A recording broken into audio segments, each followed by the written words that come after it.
So hypertension. Hypertension. Disproportionately high temperature, or not temperature, pressure. Hyperthermia. Hypertension. Transitory or sustained elevation in blood pressure to a level that would cause damage over time or if not corrected. That's really how we think about it. There's a few different causes. One type of causes we don't really understand. The development of hypertension is not from one specific cause or case, but from a multitude of factors, and that's really 90% of all cases. Other come from renal changes and hormonal changes. We'll talk about that in a second. And we categorize it or classify it. We used to classify it as anything over a systolic pressure of 140 and a diastolic pressure over 90 millimeters of mercury. But just last year, I think it was last year, time moves quick, but just last year these guidelines were revised by the American Heart Association so that hypertension now is classified as systolic over 130, diastolic over 80. That's hypertension. You can see that in the orange bars here. And then the classic cutoff, 140 over 90, is now hypertension stage 2. And then there's hypertension crisis if you get a lot higher than that. So normal, of course, we know should be at least or no more than 120 systolic over 80 diastolic. There's a transitional period that indicates you might be pre-hypertensive or at risk for developing hypertension. But the new guidelines have moved the levels down, which caught a lot of people off guard and now categorizes a large proportion more as being hypertensive. Whether this is a good move or not depends on your perspective. I think it's universally good. A lot of people that are now classified as hypertension think that it's bad, but this is an early warning sign. It's related to so many other chronic diseases, and it's completely preventable. It's one of the things that responds best to exercise. So if you get this warning signal early and you can do something about it, then the likelihood that you can stave off or hold off on developing chronic disease is increased. So if you exhibit blood pressure 130 over 80, and we all know systolic versus diastolic, I won't go into depth on that, hypertensive. Or if you have normal blood pressure but are taking hypertensive medication. So there are some diuretics that will help control the amount of fluid in the vasculature and bring blood pressure back down. And so you might read a normal blood pressure, but that's due to the effects of the medication, which you're on because you were diagnosed with hypertension. And so if you're taking antihypertensive medication, it's often still associated with the high blood pressure. But that's one qualifier to say that you have hypertension outside of registering individual pressure values. Really important priority to call this out early and do something about it, because our risk of cardiovascular disease doubles for every small increase in either systolic or diastolic pressure. Plus 20 over 10 millimeters of mercury doubles our risk of cardiovascular disease, which includes atherosclerosis, infarction, coronary heart disease, you name it. Wide umbrella term, cardiovascular disease. So being that we have these new guidelines, how does that change the landscape?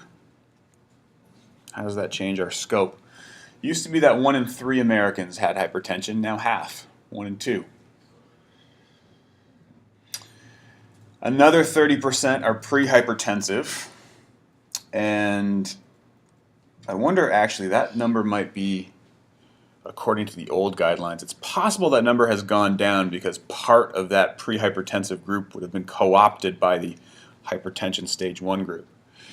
But still, the message is clear, large majority have some degree of hypertension. pre-hypertensive or hypertension. In Canada, when I looked last year, the most recent numbers were only according to the old standards. 1 in 5, 20% had hypertension. I don't think there were any numbers on pre-hypertension that I could find, but I did look 5 minutes before this class, so I don't know what I'm going to show you on the next slide, but there is a nice guideline that has been revised in 2018 for Canadians in diagnosing hypertension. And I'll also show you that the prevalence increases substantially with age, which is kind of the going story with any chronic disease. The more time you give it, the more of an unhealthy or sedentary lifestyle, the more that these symptoms accrue, and this constellation of diseases presents. In hypertension, you'll see the incidence much higher in the older population than the younger. So, used to be 1 in 5. I don't think these are stats for hypertension in Canada, but this is more of a flow chart in diagnosing hypertension. And I think what's important about this is noticing that at least now, our guidelines have changed as well. So the 130/80 used to be exclusively American Heart Association as of last year, but we've also adopted this change. And we have a bit more detail on this schematic in how to diagnose hypertension or fake hypertension, and we'll talk about that. Well, might as well talk about it now. So the flow chart is, if you present at the office with radically high systolic and diastolic pressures, obviously you have hypertension. But there's generally a gray area. 180/110 is not going to be confused accidentally by white coat hypertension or just being stressed. But when we get to the area of 120 to 140/80 or 90, there's some decisions that have to be made. Diabetes being a comorbidity or an associated risk factor. If you have pre-diagnosed diabetes with hypertension, with blood pressure of 130/80, you're classified as hypertensive. So these are, according to the new American Heart Association guidelines, with the qualifier that if you have diabetes, this holds up. If you don't, then AOBP is automated office blood pressure. So this is meant to take out the user error of blood pressure, which you've been practicing in lab, I expect, and know full well. There's a lot of error. The degree, the subjectivity of where the sound ends and where the needle lands can be pretty large. So a lot of our automated machines now are quite good at measuring the pulse rhythm and extrapolating systolic and diastolic pressure. Or if we don't have the automatic, more accurate readings, the threshold that we're looking at in the clinic is the old 140/90. If blood pressure is below that, not hypertensive. If pressure is at that level or above, what I find really interesting is that we send individuals out to live a free-living life while measuring ambulatory blood pressure. ABPM is just that, ambulatory blood pressure measurement. To help to divorce the idea that maybe there's an artificial elevation of blood pressure when you're sitting stressed in the doctor's office versus what your body would experience on a daily basis. And really that's what you want to differentiate, right? That's what you want to evaluate. Hypertension should be in whatever activities or situations you're in on a daily basis. The majority of your time is spent either hypertensive or not. So these ambulatory measurements take a small little weight belt pack that connects to a sleeve that you wear under your clothing and can measure ambulatory blood pressure over the course of multiple hours.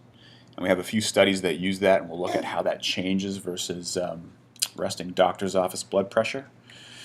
And then if that agrees, so overall your blood pressure is above the requested or the threshold, 130/80, and this is on average including sleep, then yes, you're hypertensive. The office values match up with the ambulatory values, therefore you are hypertensive. If they don't match up, you were just stressed in the office, what we refer to as white coat hypertension. White coat hypertension, just an increase in the tone of muscle and stress increasing blood pressure, heart rate increasing blood pressure while you're sitting in the doctor's office thinking something's wrong, I'm going to need medication, I'm not healthy. You can artificially elevate the levels that way. And hopefully wearing this automatic blood pressure device for 24 hours prevents you from feeling stressed for those entire 24 hours. So we do use these new cutoffs, which is nice, 130/80. I don't have prevalence numbers, but if you were to visit the site where I got this paper from, I'm sure that they have them. I just didn't have time to dig into it. So we'll add that for later. Maybe I'll bring that back on Thursday and we can discuss. So new guidelines, large percentage of the population that are hypertensive, largely because of an acceleration in the older individuals. Here we have women, age-standardized hypertension incidence rates, prevalence rates, what percentage of that population has hypertension, and almost everybody over 65 or 70 has some degree of hypertension. These numbers have also been increasing. So the squares are the most recent, which is only 6 years old, but still 6 years old. A gradual increase in these reportings over time. And you'll notice the same thing holds up for men. Shown here, again, almost everyone, 3/4 of the population over 65 or 70 years old has some degree of hypertension. So much higher incidence rates in older adults.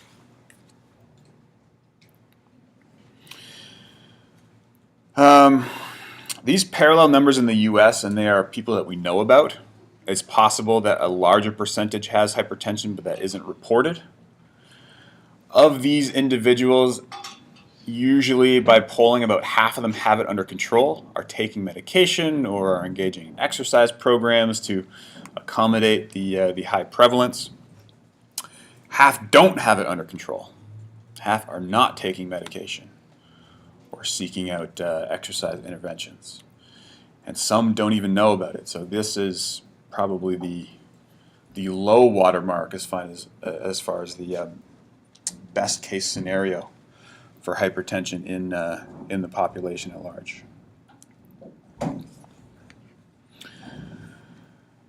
And nothing to scoff at. Hypertension death rate is around 10%, at least in 2012, same year as this last data collection. So for us, locally, this I think is 140/90 because we haven't updated the census since we've updated the prevalence results. High blood pressure, again, higher locally than the provincial level and national. We're 10% higher than Canada, 5% higher than Nova Scotia. And largely because of all the modifiable factors that influence blood pressure and their unfavorable trends as well.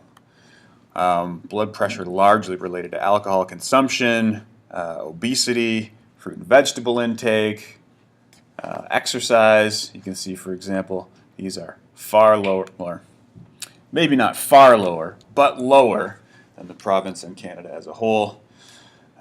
We interestingly don't have a higher heavy drinking rate. Maybe that's just because it's self-reported. Maybe they didn't poll college students in that number. I'm not exactly sure. That's somewhat of a surprise compared to the province and the national average. But the general trend sort of remains the same. These modifiable factors seem to inform a higher local blood pressure than at the provincial or national levels.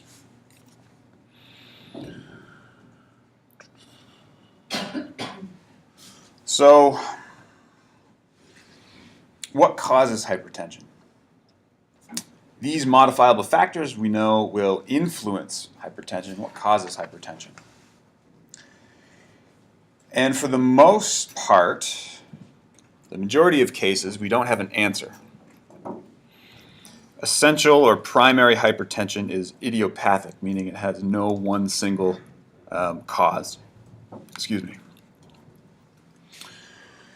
There could just be genetic predisposition.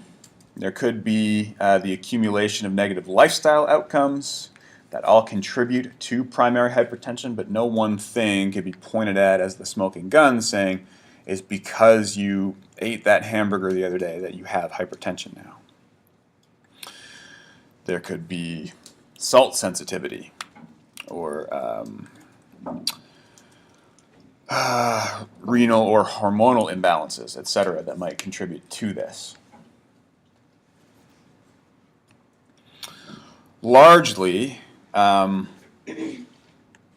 those renal complications are resulting in what we call secondary hypertension, where the improper handling of fluids and sodium as a result of hormone imbalance can be pinpointed as the cause of hypertension. And in a lot of cases, these are generally, I wouldn't say easy to handle, but can be handled with continued work and vigilance. There might be endocrine control, change in aldosterone and diuretic hormones by the adrenal glands. But there is some pinpointed factor that affects hypertension. The majority of cases are primary due to the combined effects of a sedentary lifestyle and unhealthy eating, so we can't point to one thing. 90% of cases we lump onto this left-hand block over here. 10% are due to specific causes.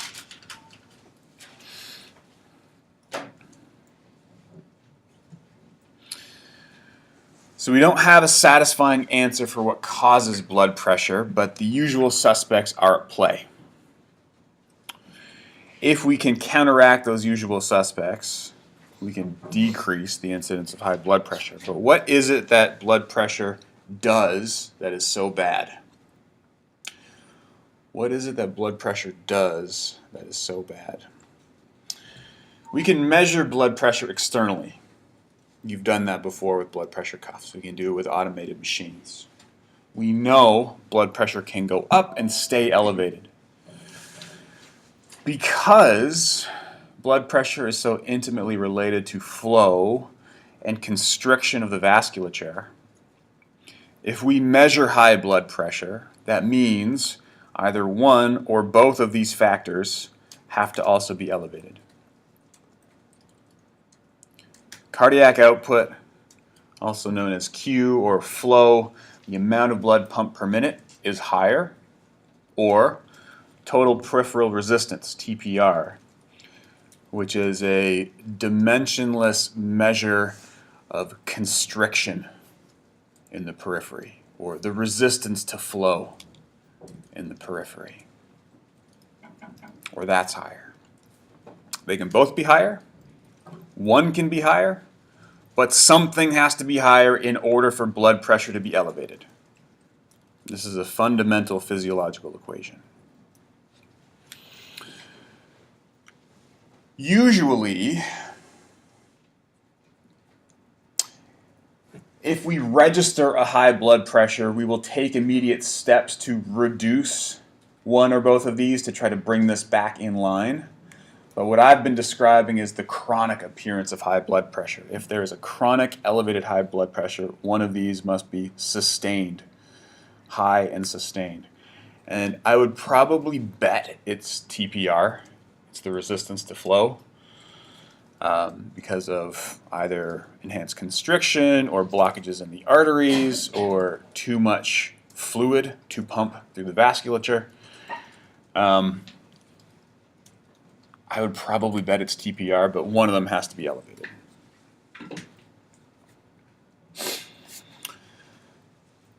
So we'll review acutely what happens when we register high blood pressure normally.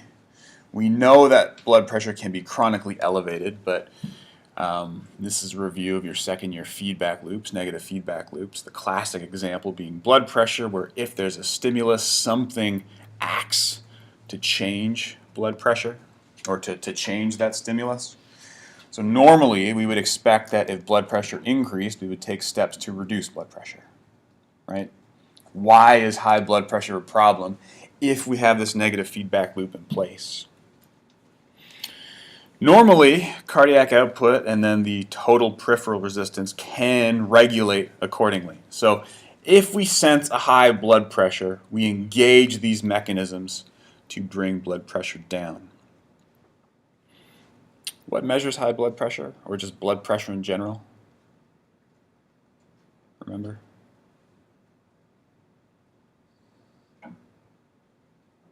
What parts of the body, what are the sensors? Chemoreceptors? Baroreceptors. Baroreceptors. They are closely related. They're both in the carotid and aortic bodies. They're in the same area. But baroreceptors, absolutely. Measure, report on the pressure in the artery. They send a tonic signal back, a regular repeating interval. And then as pressure increases, that signal gets faster. And the brain gets the alarm bells going and it realizes, okay, I need to bring that signal down. And so it turns off the heart. It opens up the vasculature and brings that repeating signal back down to normal. So baroreceptors. Oh, and it's on here. Baroreceptors in the carotid sinus and aortic arch are stimulated. They measure that signal. They observe the high blood pressure. They send that information to the brain to be interpreted. If the rate of firing is faster than the brain is expecting, it will take action to bring it in line. If it's lower than the brain is expecting, it will take action to bring it in line. But there's some normal value. There's some normal rate that the brain is expecting that it wants to compare the sensed information to. So in this example, for argument's sake, the signal's faster than it should be. Blood pressure is higher than it should be. And so the brain says, okay, to turn that signal down, I need to put the brakes on the effectors of blood pressure. Well, according to that equation, flow and total peripheral resistance are the effectors of blood pressure. In flow, I have heart rate, I have stroke volume or contractility.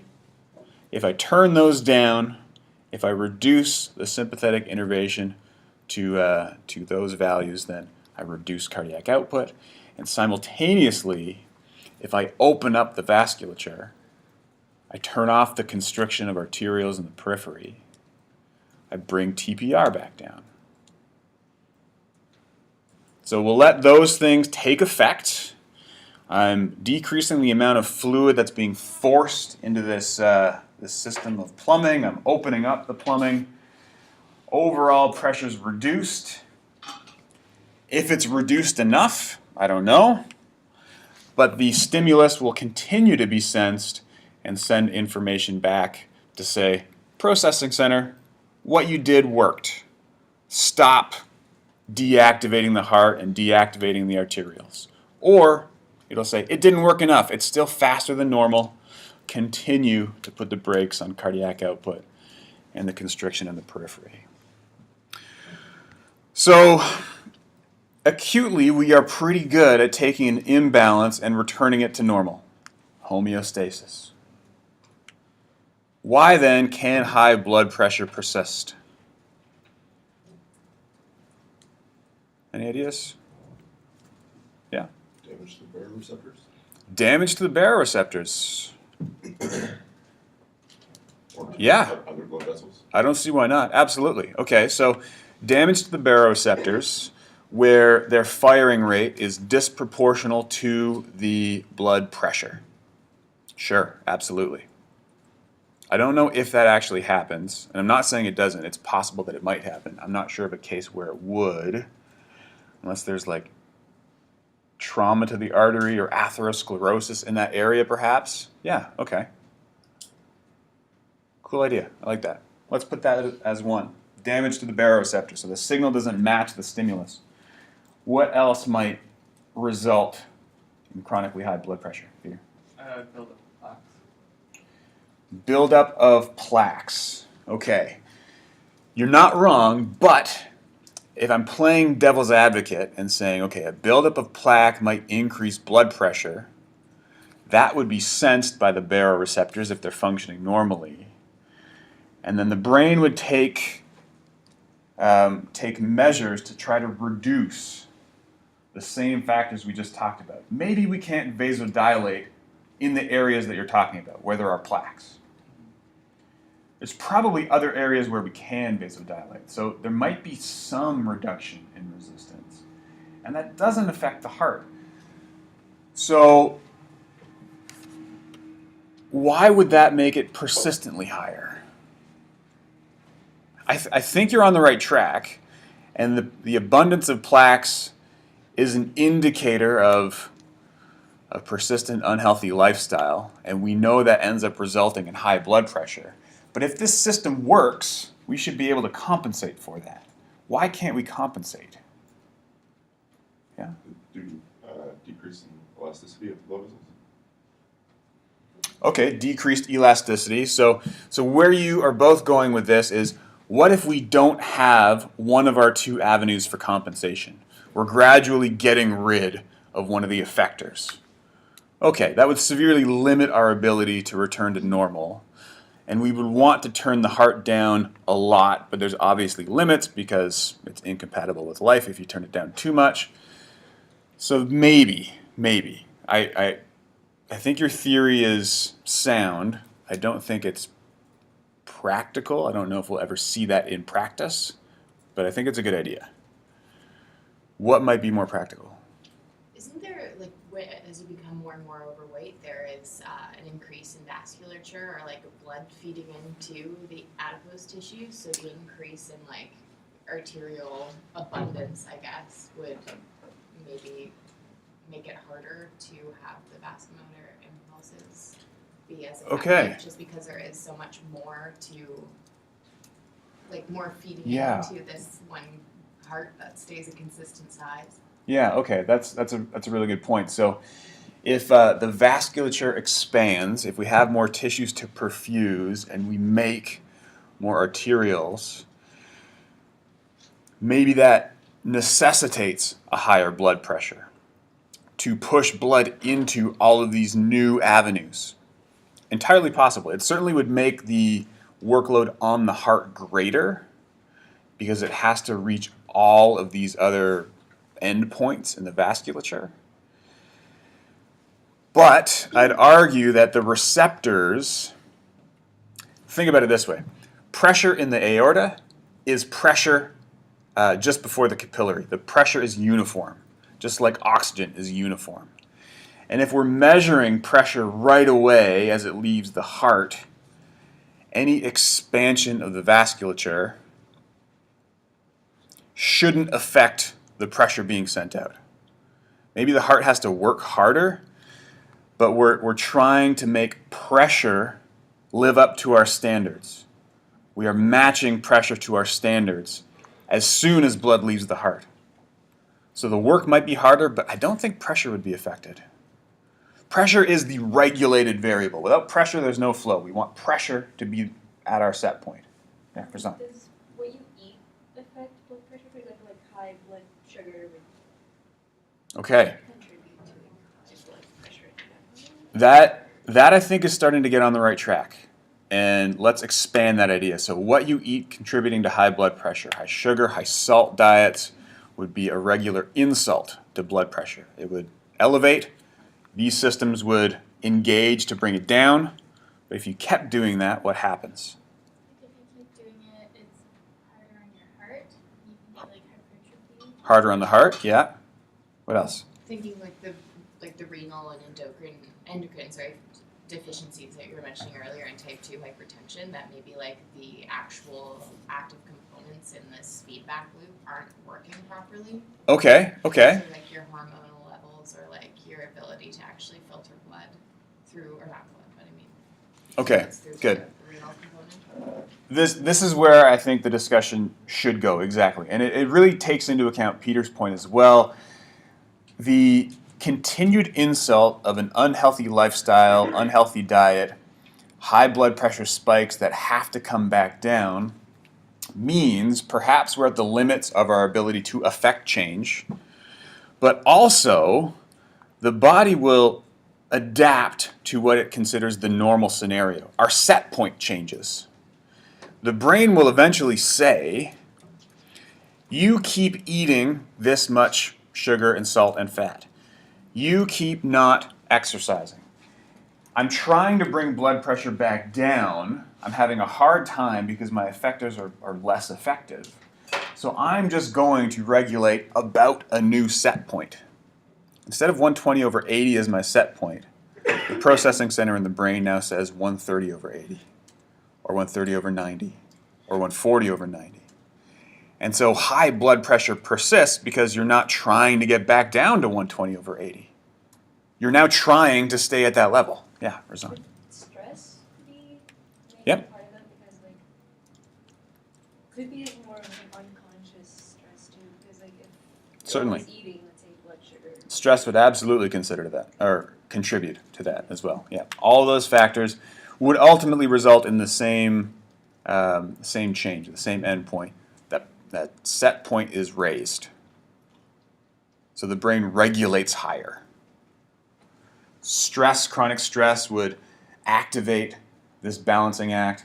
Chronic high salt, high fat foods would activate the need to balance. Chronic inactivity would activate the need to balance. Yeah, go ahead. Would you say that the impulse from baroreceptors is maintained? Would the firing still be the same? Or Yes, so if the set point is raised, it's like calibrating the MET card. Okay. Yeah. You're saying this percent O2 means this voltage. Whatever tables you have originally, set it so that it matches this O2 now. And so the firing of the baroreceptors would then be interpreted as the new set point if they are working properly, if they're not damaged. Yeah.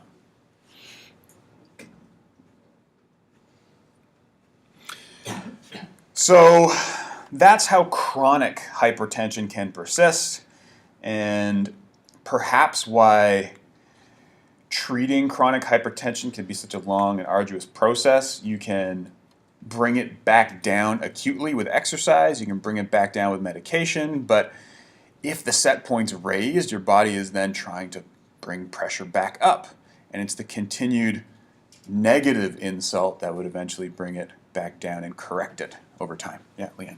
So you could, after your body has had a new, like a higher set point, with like, would you be able to bring it back down, like, and have a lower set point, Yes. even if you're at the point where you're taking medications? So the medication is trying to do just that. So it's trying to bring pressure down to help return the set point to normal. And there's never a situation where you're only taking medication, so the other supporting factors, lifestyle, diet, exercise, are also trying to do that. Eventually, the goal is, can you regulate blood pressure around its original set point without the medication, having done this consistent shift in diet and lifestyle? So it's the same process but in reverse. The chronic insult is now a normal, healthy level from the raised set point. Yeah, Razan. Is there a point where the process of going back down to the lower blood pressure stresses the body more than it should? For example, I was thinking of like CEOs, for example, they're always on constant like stress and pressure, right? So that would be their norm. But if they would bring that down, would that like limit or like hinder what they can do? So is there a high set point or chronically high blood pressure that is too high to bring down to normal, or? Like it's beneficial, I guess you could say, for them to have high blood pressure just based on like their work or like something like that. I don't think it's ever beneficial unless you're exercising. The only thing that high blood pressure does is help you perfuse the tissues that need it. So it creates the force to move blood where it needs to go. High blood pressure that a CEO might experience is an artifact of stress of the job, for instance. But that blood pressure isn't helping them accomplish a task. You know what I mean? I think the simple answer to your question of is there a high blood pressure where the reduction of that blood pressure is stressful, I think it's graded. I think the higher the blood pressure, the greater the stress to bring it back down.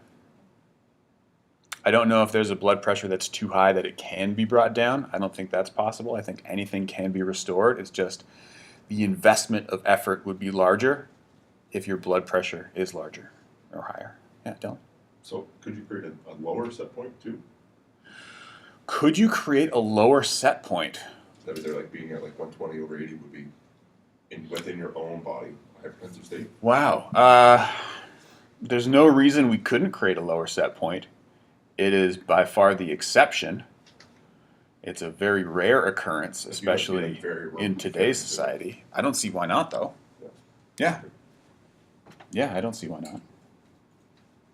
Good idea. That might be a different kind of clinical stress. And I wonder what that would present with. Would that be like an eating disorder? Or that might present with an eating disorder like anorexia or something? I'm not exactly sure. I don't know that area at all. I don't know where Just that like would present. a very like trained aerobic capacity. Blood pressure does go down if you are very trained. Not a whole lot, though. Not as much as it does the reverse. It doesn't go down, like, if we put numbers on it, it wouldn't ever go down lower than maybe 110 over 75, 110 over 80. Like, it's not that much of a decrease. Okay. Yeah. You had a I question? was gonna say, like, if it was lower set point, could it have something to do with a cardiac issue? So like the heart's not pumping enough to create the pressure. I don't know, but I know that if flow gets too low, then you faint and pass out, and if it stays too low, you can't get blood to the brain and you would die. So it might be a cardiac issue that would precede something more serious. I'm just not aware of any situation where that's the case. Yeah. So it would almost have to be like the vasculature would have to always restrict enough to increase the pressure so Yeah. that it would get to the brain. Yeah, and then there's a limit too of how much the vasculature can constrict. Yeah. Peter? So would that be related, like for the anorexia thing, that would be related to like solutes within the blood? Which would like decrease solutes?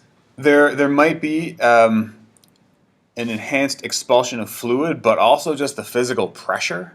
Obesity increases blood pressure a lot because of the mechanical stress on the vasculature. So if you remove that, then that's alleviated, but also the absence of adequate ions like sodium to hold on and retain and pull fluid into the vasculature would probably result in a reduction. But again, this is a new area we're exploring and not something that's ever been part of the course before. No one's ever thought, hey, could blood pressure be lower than it should be?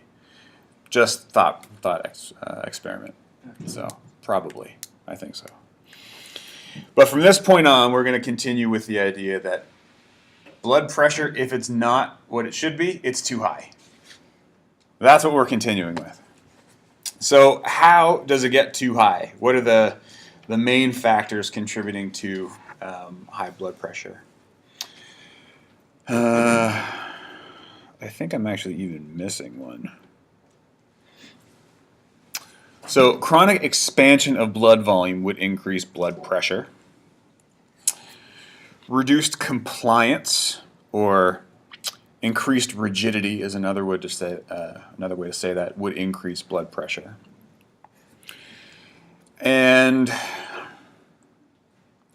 the overweight obese example, I don't know if that would fall in with either of these. If it did, it would fall in with reduced compliance because there would be less room for the vessels to expand and spring and expand into. But you might be able to include obesity and the mechanical stress of weight and tissue and fat pushing in on the vasculature as increasing blood pressure as well.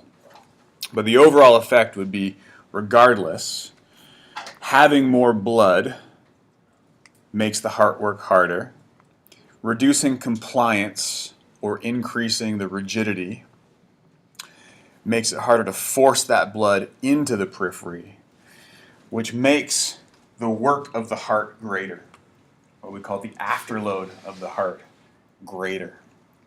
And one way that we'll often look at this in a clinical setting is the rate pressure product. The rate pressure product is simply mean blood pressure times heart rate, which is a pretty straightforward clinical assessment. It's not easy. It does take some expertise to be able to measure mean blood pressure. Heart rate's not as hard. But just the the combination of those two factors gives a sense of how hard the heart has to work with each beat. And it's in the thousands, and I don't have a range here to show you what's healthy versus not. I'll bring that in on Thursday. But you can use the rate pressure product to essentially quantify afterload. How much work does the heart have to do, and how frequently is the heart doing that work? And this is why, if high blood pressure is a precursor to diabetes, or associated with obesity, or associated with coronary heart disease and vascular disease, this is why you often see enlargement of the heart, and specifically the left heart, because increasing the workload of the heart is just like training, and like any muscle, the heart will adapt. And so the heart muscle here enlarges because of the persistent, chronic, high afterload that it has to pump against with every beat, not just with exercise, but even while you're sleeping.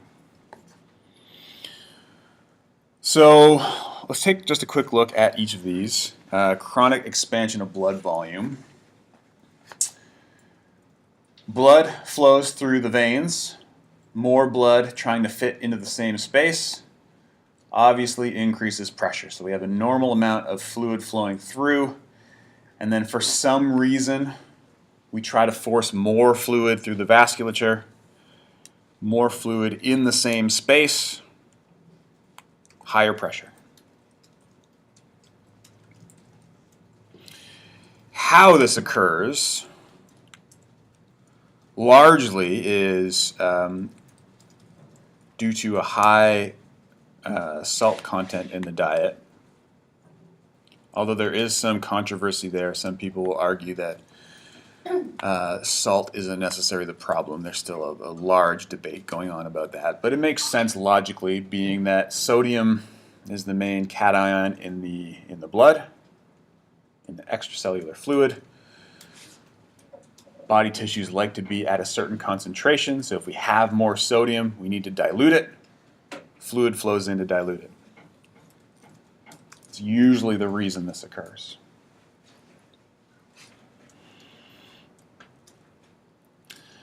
You can flip this idea. You can imagine the overweight and obesity example coming into play here as well. So this illustrates that there's more stuff going through the same size tube.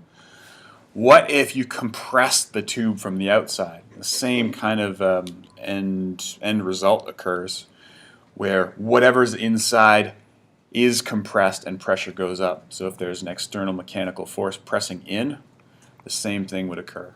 Blood pressure would go up.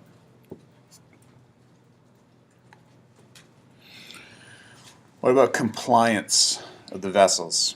So when I say compliance, do you understand what I mean? Springiness and elasticity. Not like a wet noodle or a rubber band, maybe a rubber band. Not a wet noodle, not floppy. Like the veins are really floppy and compliant, and they adjust to the space and the fluids within them. But arteries and arterioles are compliant in the sense that they contain a lot of elastic tissue, and they rebound when the heart pumps and recoil between beats. And it's this movement, the expansion, contraction, the elasticity that I refer to, or that I mean when I say compliance. Yeah? So just that compliance, when you're talking about like the chronic expansion of the blood volume from the first reason, you're putting in more stuff inside the vessel. Is that taking into account the compliance of the vessel? So like it's to the point where it's stretching too much that it can't hold the fluid? Is it taking into account compliance? It's not. It's just illustrating the idea that if we have a static space and try to force more stuff in, pressure would go up. Physiologically, both of these will happen together. So if you try to force more fluid in, the vessels will accommodate some of that new fluid. So you might see a gradual increase in pressure initially, but they'll get to a point where they can't stretch anymore, and they aren't compliant enough to continue expanding. There's a limit to how much they can expand. So if there's a small increase in pressure, it would start to accelerate as you reach the limits of the artery itself, the physical limits of the artery. Yeah. So it's that recoil, the elastic nature of the arteries that is described by compliance. So normally what we think of with every beat, let's say this is stroke volume. This is one ventricle's worth of fluid that's being ejected into, I guess, the aorta. What happens to pressure? Well, of course, we see pressure go up, right? We have resting pressure that is diastolic pressure, just the basal pressure in the arteries. That increases with each heartbeat, and the peak is associated with the systolic cycle or the systolic portion of the cardiac cycle. It's the peak pressure observed, but it's a nice gradual increase. We expect that to happen. What happens if the tube is rigid? Lower compliance. This cannot expand and recoil, right? The tube is there, it can still conduct fluid, but if we eject fluid into this rigid tube, there's no acceptance of the stroke volume. And there's no elasticity that helps push it down or propagate the flow through the rest of the arterial circulation. So what happens? Fluid is still ejected, the heart pumps with the same force, but there's no recoil to accept this new injection of blood, and so pressure spikes. Pressure spikes.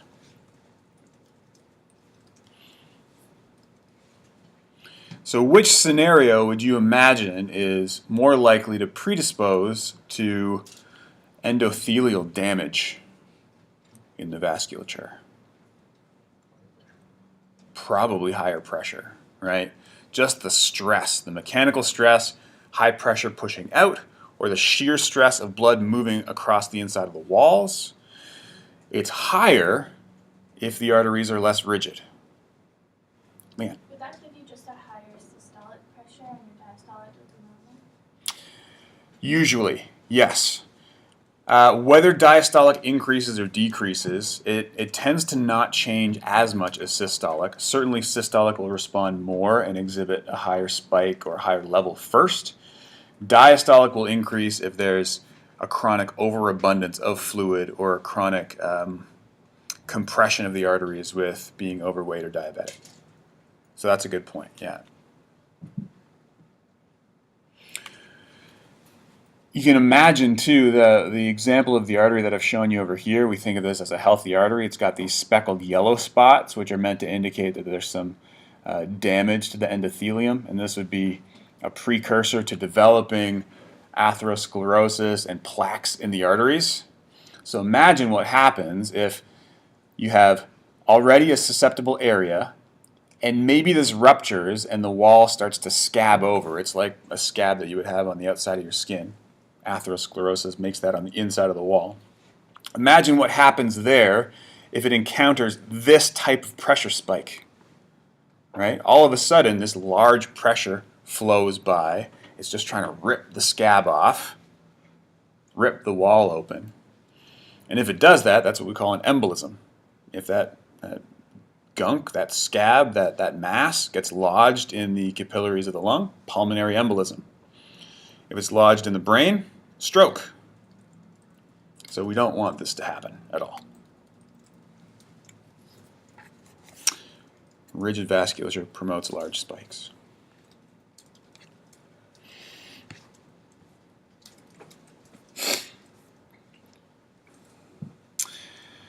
So we're moving on. You know what we might do? I think we still have like 10 minutes in class, but I might just call it early. It's been a long day. We've talked about a lot of stuff. I'll give you a break because the next section shifts to how do we treat this? Is exercise effective? What does exercise do? What do we know from the research? And how can we integrate exercise and medication to reduce blood pressure? So let's leave the pathophysiology, the incidents, the understanding of what goes wrong for today. And then we'll come back to class on Tuesday, and we'll be able to finish up pretty quickly the fun research that we have to discuss. Very responsive to exercise. We'll look at some real life examples and go from there. Any objections to that? No? Okay. So let's leave that for today. Have a wonderful Tuesday morning, and I'll see you on Thursday.